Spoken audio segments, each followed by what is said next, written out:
Bom dia, meus queridos alunos, tudo bem com vocês? Primeiro, quero agradecer por vocês estarem realizando as atividades e me enviando, ok? Parabéns, continue assim. E hoje nosso conteúdo está na página 24 até a página 27. Então, peguem a apostila para acompanharem com a professora. E o nosso assunto é fenômenos naturais e impactos ambientais. Vamos lá acompanhar? Então, o que seriam os fenômenos naturais e impactos ambientais? Vamos fazer uma pequena definição. Então, os fenômenos naturais são ações do meio que causam impactos na vida do ser humano e do ambiente. Geralmente, os fenômenos naturais, eles são de grande intensidade e também podem causar desastres naturais. Temos que tomar muito cuidado para classificar os fenômenos naturais. Se for ação do homem, não pode ser classificado como um fenômeno natural. Temos um exemplo: derramamento de petróleo, porque foi causado pela ação do homem. Ele não é um fenômeno natural. Então, ele é uma ação antrópica causada pelo homem, ok? Então, vamos lá acompanhar na página 24, que temos lá um texto que fala assim: fenômenos naturais e impactos ambientais. Como vimos, a movimentação das placas tectônicas possibilitou em milhões de anos a fragmentação da Pangeia, que resultou na formação dos continentes, como os conhecemos na atualidade. Além de separar os habitats de diversos seres vivos, a movimentação das placas tectônicas foi e é responsável por desencadear fenômenos como terremotos, tsunamis e erupções vulcânicas, que são capazes de causar grandes impactos nos ambientes. Esses eventos normalmente ocorrem em regiões que coincidem com as áreas de limite entre as placas tectônicas. Observe no mapa a seguir as principais regiões onde há maior risco de terremotos e atividades vulcânicas. Vamos olhar aqui o planisfério das zonas sísmicas e vulcânicas. Aqui, olha. Percebam que o Brasil se encontra no centro da placa sul-americana. Os centros das placas tectônicas são os locais menos suscetíveis a vulcanismos e terremotos. Porém, tremores de baixa escala já aconteceram e ainda acontecem em diferentes estados brasileiros, o que se deve a possíveis desgastes na placa tectônica, formando falhas geológicas. Agora vamos observar aqui no nosso planisfério, que temos aqui no centro, Círculo de Fogo do Pacífico. Olha só, o que seria este Círculo de Fogo do Pacífico? Está aqui do ladinho. Vamos ler juntos? Ó. Embora ocorram em muitos locais, a maioria dos terremotos e erupções vulcânicas acontece nas margens do Oceano Pacífico, em uma faixa onde há intensa atividade sísmica e vulcânica. Por essa característica, tal faixa é conhecida como Círculo de Fogo do Pacífico. Então, aqui, essa região, ela está bem no meio. É onde ocorre com maior intensidade os movimentos das placas tectônicas, tá? E é onde ocorre mais terremotos, mais tsunamis, tá? E mais erupções vulcânicas.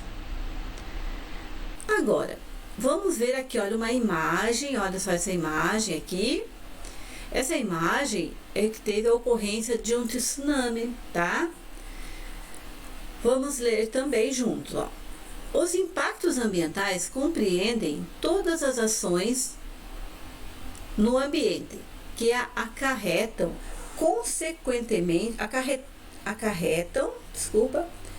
consequências para os seres vivos. Podem ser causadas por fenômenos naturais, como vulcões, terremotos, tsunamis, vendavais e tempestades, ou por atividades humanas, como desmatamentos, queimadas, mineração, contaminação de ar, poluição do ar e entre outros. Então aqui nós temos dois esclarecimentos: os impactos ambientais, que compreendem as ações que podem ser fenômenos naturais, ó, podem grifar aqui, olha, pode ser fenômenos naturais. Estão achando aqui, ó, fenômenos naturais: vulcões, terremotos, tsunamis, vendavais e tempestades. Isso é o que ocorre na natureza. Agora, ou por atividades humanas, o que o homem faz com o meio ambiente? Desmatamento, queimadas, mineração, contaminação de água, poluição do ar e outros. Voltando, vamos lá, continuando, né? Continuando. Vulcões. Os vulcões, mais um fenômeno natural. Então, as erupções vulcânicas, eles são causadas pela movimentação das placas tectônicas, né? As causas da movimentação das placas tectônicas são três. São os terremotos, os tsunamis e as erupções vulcânicas. Agora vamos ver as erupções vulcânicas. Os vulcões são aberturas da crosta terrestre que surgem na maioria das vezes em regiões de limite entre as placas tectônicas. Podem estar localizadas na superfície terrestre, mas também podem ser submarinos. O interior da Terra contém magma em temperaturas elevadas, acima de 1000 graus Celsius. Quando o magma atinge a superfície, passa a ser chamada de lava. Podem grifar essa frase: quando o magma atinge a superfície, passa a ser chamada de lava. O outro parágrafo: a erupção de um vulcão envolve a liberação de lava e outros materiais, como as rochas e gases, para fora da crosta terrestre. O tipo de erupção varia de acordo com a composição química do magma, a temperatura, os gases e as condições ambientais. Quando ocorre no fundo dos oceanos, pode ocasionar tsunamis também, tá? Mais um parágrafo. As nuvens. O que seria as nuvens de uma erupção vulcânica? Olha aqui para vocês aí no desenho da imagem. Aqui temos, vamos ler já o que está escrito, olha. Temos lá nuvem de cinzas e fragmentos de rochas. Depois temos lá a cratera. Depois, derramamento da lava. Depois temos a camada das cinzas. Depois, conduto central da lava, a camadas da lava, resfriamento formando rochas e o magma que se encontra no centro. As nuvens, olha só, o que seriam as nuvens de uma erupção vulcânica? As nuvens de gases liberadas pelos vulcões podem ser muito densas, a ponto de impedir a passagem dos raios solares, reduzindo a temperatura e alterando o clima da região. Também podem atrapalhar o tráfego aéreo. Além disso, esses gases são tóxicos, podendo causar danos para os seres vivos. A lava destrói o que estiver em seu caminho, alterando as paisagens. Quando se resfria e se solidifica, forma aglomerados de rochas, que ao se decomporem, originam solos muito férteis, ricos em minerais. Então, vocês podem circular, grifar esse último parágrafo, porque depois de uma erupção vulcânica, os solos se tornam muito férteis, tá? Devido aos seus ricos minerais. Olha só que legal, agora nós temos um Fazendo Ciência, um experimento que vocês vão realizar aí. vai ser uma tarefa de casa que eu vou anotar para vocês, tá? Quero ver só quem é que vai ser corajoso, o dedicado, que vai fazer um vulcão, ó. Vocês vão seguir esses passos aqui, é bem simples, tá? E vão fazer esse experimento e mandar para a professora, tá? Como atividade de casa, ok? Vai ser muito interessante. Vocês vão seguir esses passos, tá? Como fazer, procedimento, é bem simples. Daí vocês podem filmar, tirar foto, monta um videozinho aí e manda para a professora. Combinado? Depois eu passo para vocês na atividade. Vamos para a página 26. 26. O que vai falar da 26? Vai falar agora mais uma causa do movimento das placas tectônicas. Quando as placas tectônicas se movimentam, elas ocasionam os terremotos, ocasionam os tsunamis e ocasionam as erupções vulcânicas. Vamos ver agora os terremotos. Os terremotos, também chamado de abalos sísmicos, ocorrem com o choque entre placas tectônicas que acabam gerando tremores no solo. O ponto no interior da crosta terrestre no qual ocorre o deslocamento das placas tectônicas é chamado de hipocentro, ou foco do terremoto. O ponto em que ele atinge a superfície da crosta terrestre é chamado de epicentro. E é onde se sente a oscilação do terremoto com maior força, gerando maiores estragos, tá? Vamos observar aqui na imagem, ó. Hipocentro, tá? Ó, hipocentro é o foco do terremoto, ó, bem no centro, por isso que chama hipocentro, tá? E depois, onde vai ocorrer as oscilações, aqui, ó, é o epicentro, e vai ocorrer os tremores, ok? Agora vamos ler aqui. Inúmeros terremotos acontecem diariamente, mas liberam uma energia tão pequena que não são sentidos. Vamos ver, olha, aqui temos a imagem, o RA também, vocês podem visualizar o RA, que vocês vão ver informações muito importantes, tá? Vídeos legais, podem abrir com o celular de vocês depois. Agora temos aqui, olha, a formação de um tsunami, tá? Quando acontece no fundo do mar, quando acontece no fundo dos oceanos, os terremotos chamam-se de maremotos. Pode grifar aqui, maremotos, e podem provocar tsunamis, que são ondas gigantescas geradas pelo deslocamento de uma grande massa de água.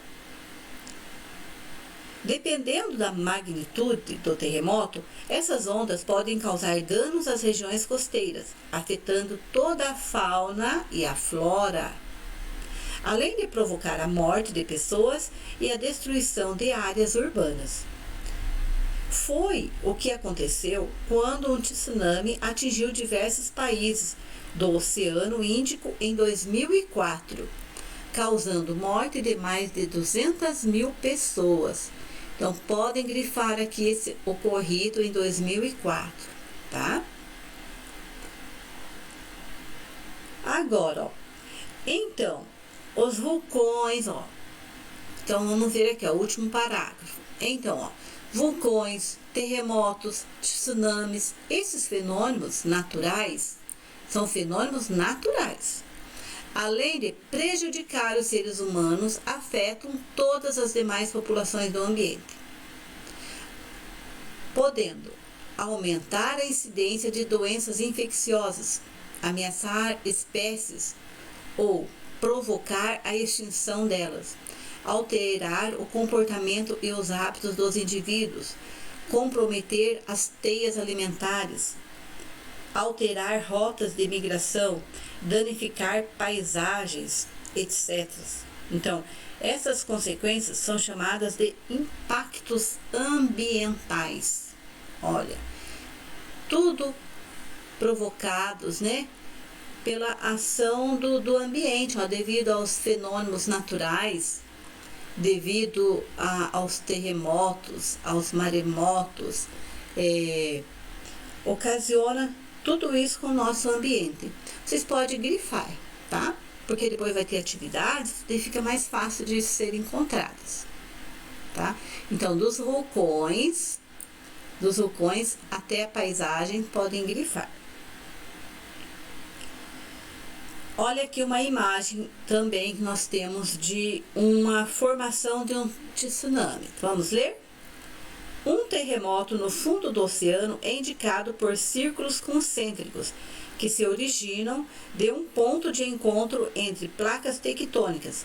A energia liberada forma ondas que aumentam em altura em águas rasas, causando inicialmente em um recuo na água da praia e posterior avanço, com ondas muito altas, de até 30 metros, que invadem a porção continental.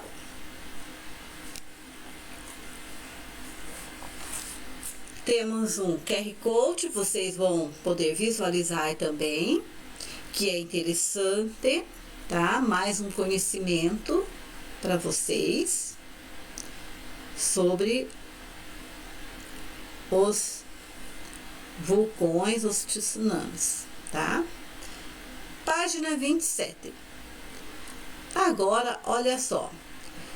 Toda e qualquer ação que agride o ambiente, elas alteram o nosso ambiente, tá? Tudo que provoca no meio ambiente, ele é modificado. Olha só, o que vocês estão vendo aqui nessa imagem? E ela representa a floresta amazônica destruída, a imagem de 2016. Então, nós já estamos em 2020. Imagina como é que está agora. Atividades humanas e impactos ambientais. Você já estudou que os impactos ambientais ocasionados por fenômenos naturais podem causar graves consequências aos ambientes e aos seres vivos, incluindo os seres humanos.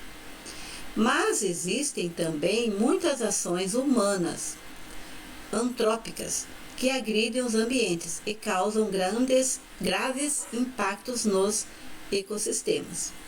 Agora, quando o homem prejudica o meio ambiente, a ação do homem é chamada de antrópicas, tá? Vamos ver.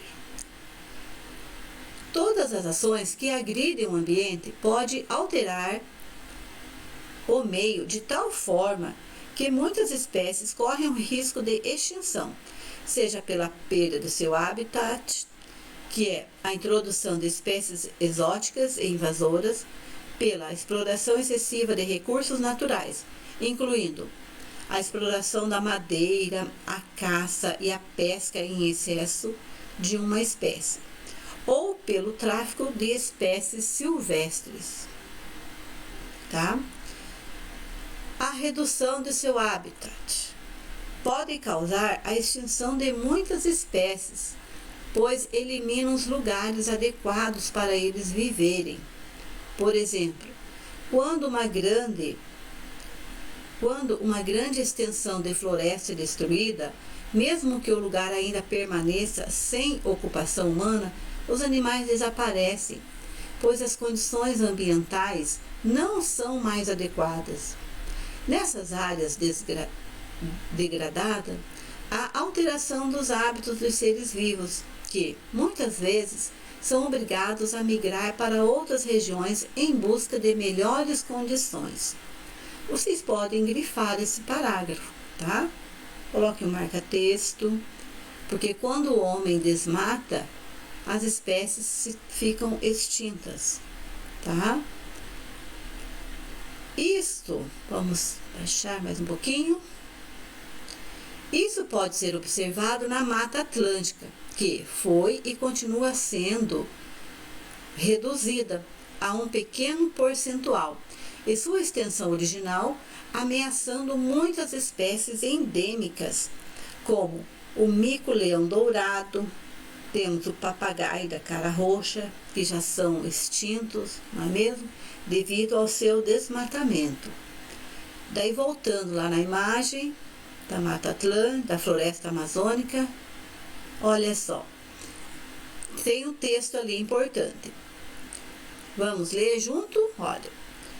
Os principais motivos de degradação de muitas áreas florestais são a exploração da madeira, preparar o terreno para a pecuária ou para a agricultura, utilizar a madeira para fazer carvão ou, então, ocupar a área com o plantio de árvores comerciais como o eucalipto.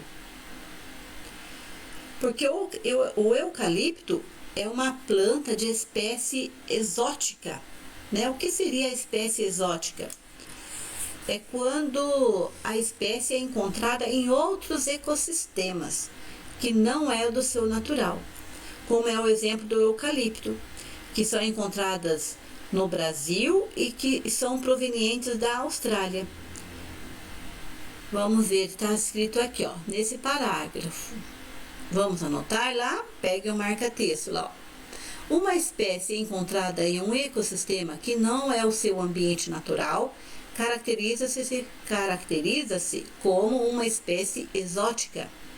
Por exemplo, as árvores de eucalipto encontradas no Brasil são exóticas, pois são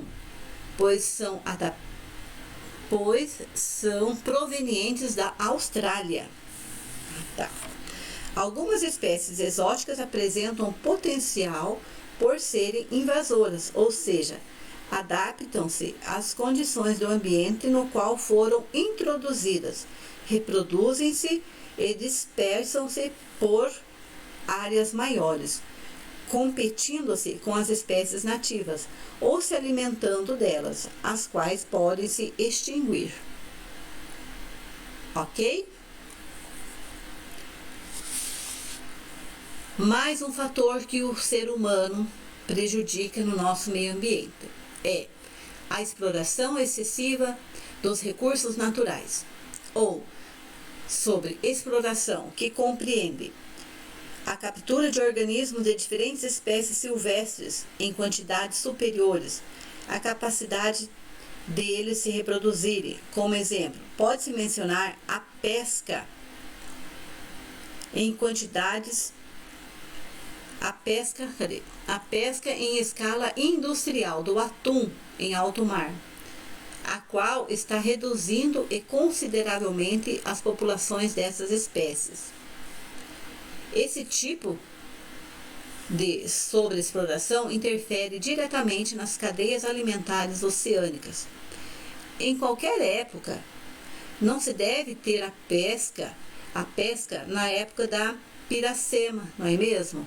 Na época da desova, pois os peixes estão se desovando e não pode ter essa pescaria. E ali, por exemplo, do atum que eles estão falando, eles pescam em escala mais do que mencionam a pesca em quantidades superiores à capacidade deles se reproduzirem. Como exemplo, pode-se mencionar a pesca em escala industrial do atum em alto mar, a qual está reduzindo consideravelmente as populações dessa espécie. Certo? Outro tráfico também é de animais silvestres. Olha aqui a imagem. Além de provocar a redução da biodiversidade, também ameaça de extinção de várias espécies. No Brasil, as aves são os animais mais capturados e vendidos no comércio ilegal, causando desequilíbrio ecológico e sofrimento dos animais. Aqui tem uma informação para vocês lerem. Essa informação fala: no Brasil, a cada 10 animais capturados pelos traficantes, apenas um sobrevive. O tráfico de animais silvestres está entre as atividades ilícitas mais praticadas no mundo, atrás apenas do tráfico de armas, tráfico de drogas e tráfico de seres humanos. Olha só. Então aqui temos um QR Code que vocês vão poder visualizar. Temos umas informações sobre o tráfico de animais silvestres, tá? Muito triste isso que acontece com o nosso meio ambiente, né? O que o ser humano é capaz de fazer com o ser humano sem pensar no nosso planeta. Agora, vamos ver então, resumindo, né? Os impactos ambientais. Que seria? Impactos ambientais compreende então todas as ações no ambiente que acarretam consequência para os seres vivos. Eles podem ser causados por fenômenos naturais, que são vulcões, terremotos, tsunamis, vendavais e tempestades. E os causados por atividades humanas são desmatamento, queimadas, a mineração, a contaminação da água e a poluição do ar e outras atividades, né, que nós acabamos de ver que o homem faz. E então espero que vocês tenham entendido um pouco do assunto de hoje, tá? E a próxima videoaula nossa será na próxima semana. Fiquem com Deus e até lá. Tchau, tchau.